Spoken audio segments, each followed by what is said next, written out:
that we talked about last week, Octopath, I believe is how you say it. It's an RPG for Nintendo Switch, and NATEF actually got to play the demo for it. Yeah. So give your impressions of what you played. He's our resident Switch player since he has a Switch. So. Yeah, when I first I was downloaded and I started playing it, instantly made me think of like Final Fantasy 3. Which is Final Fantasy 6 the opposite. No, it's 6 in Japan. Yes. Japan. But anyways, it reminded me of those the Chrono Triggers. It reminded me of like a good classic RPG. Classic Square Enix type RPGs. And then like I get into the story. Of course, I played the warrior, which his name is like I can't remember his name now. They have a very weird name. Yeah, he's a very German name. But anyways, I was playing him. He's the warrior, and he's able to like convey all his emotions. It actually has talking in it, which I was shocked because I thought like old Nintendo games going to just have text, but when the cutscenes happen, the characters talk, which is kind of cool.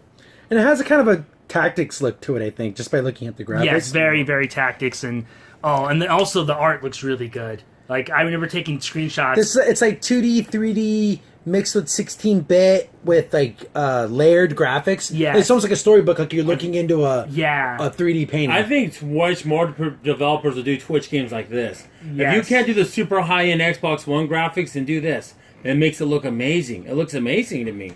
They do that 2D with a 3D background. This is where the Switch can stand out. Yeah. It's again, I know that we talked about the ports of other like first-person shooters. Mm-hmm. That's not where the Switch is. Where it's bread and butter is just with games like this. But you can take completely full advantage. You don't have to dummy it down or take things away. It can be everything it could possibly be. Also portable, and it's on the go, and that's cool. And it looks outstanding. It looks outstanding for what it is. It's a different art, It's not would you typically be a great work of art. Just by looking at the art, because when you fight the bad guys, are all the bad guys humongous? No, some of them are smaller. Yeah, but usually the main bosses are the When big I was just guys. looking at the main boss, I haven't played it, but I did play a game called Odin Sphere on the PlayStation, and it kind of has that look. That feel to it, that feel, especially the bad guys. I do remember ones. that, yeah. It kind of has that similar look, too.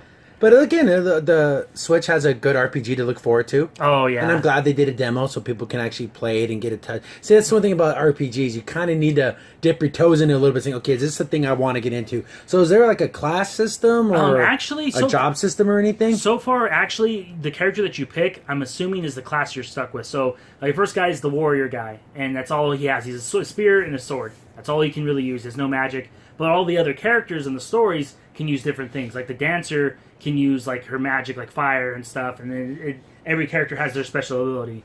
So then throughout the game, you're going to have to use that special ability to get through the parts. So it's just one cohesive story, and you can swap your main character in and out, or is it just... So far, I'm not sure how they're going to make that work, but in the game, it says there's 8 characters to pick from. So I don't know. So I'm guessing, yeah, you're right. You're probably going to have to pick different characters. And all the story, did they have their own story, or their stories are going to interact and their stories are going to interact with each other. They all have their basic core story, like the warrior got betrayed by his best friend, and the king died because of it. No way in a fantasy story. That's exactly. That's like every fantasy story ever. I know. It is so funny, too, because it's so classic, because they're fighting on the mountain, because the king's dead. He's like, we used to train out in the yard together, and now, like, I know all your moves, but I saved something special for you. Anyway, something like that. And then the other girl's looking for the persons that killed her father, and I'm guessing it's all going to come to this town. Yeah, where all these heroes came to this town for different reasons, and then maybe all the stories come together into one grand story. Exactly, and they're all going to have to join forces to defeat whoever the main villain. How cool would that be if, like, you get all of them on one team? Yeah. One time? That'd be cool at the end. Like, it comes to a point where that happens. And, yeah, and like I said, if you have a chance to play this game, listen to the music. The music, the sound effects in the game are excellent. Oh, so good. It's it made me laugh because in the combat system the guy talks, and when you charge up he says something like he's burning. I'm like, it makes me think of Gundam. Yeah, like, burning finger, whatever. And anyways, Gundam. Yeah, and about the fighting system, what's really cool, very classic tactic. Like everyone gets their turn, but then every turn you get to build up like a meter, and then you get to waste that meter, but then it makes everything stronger. So he makes your sword attack stronger, your special move stronger. So do you buy like items or skills or anything, or are you just stuck with whatever? So far they only got stuck with skills that I had. I don't know if later, like maybe in the game when you're gaining levels and stuff. How much like customization? I'm just kind of thinking about. Yeah. Do you get to pick between different skill paths or something like that? Like how deep is this? Yeah. So far I don't. In the demo, it didn't go that deep. It didn't go that deep, but you could buy items, of course. Like you could buy armor, swords, medicine. And let's see here. You can get items that cause damage. Like you can get Firestone that shoots out fire, and it's like a one-time use item. Okay. And then, like I said, in the combat system, you can attack normally, then you build up, and then with also in the combat system you can see their weaknesses. Like everyone, it says like it'll say like a break, and that means that they're weak to that weapon. So if you keep attacking them, then you'll get like a free hit. Like they'll be stunned. And so it makes you want to work as a team because like, oh, this guy's not weak against swords, but he ends up weak against fire. Yeah, because I'm looking at the combat system. It looks very classic RPG. It looks very, very classic. We're talking, Final Fantasy VI and stuff like that.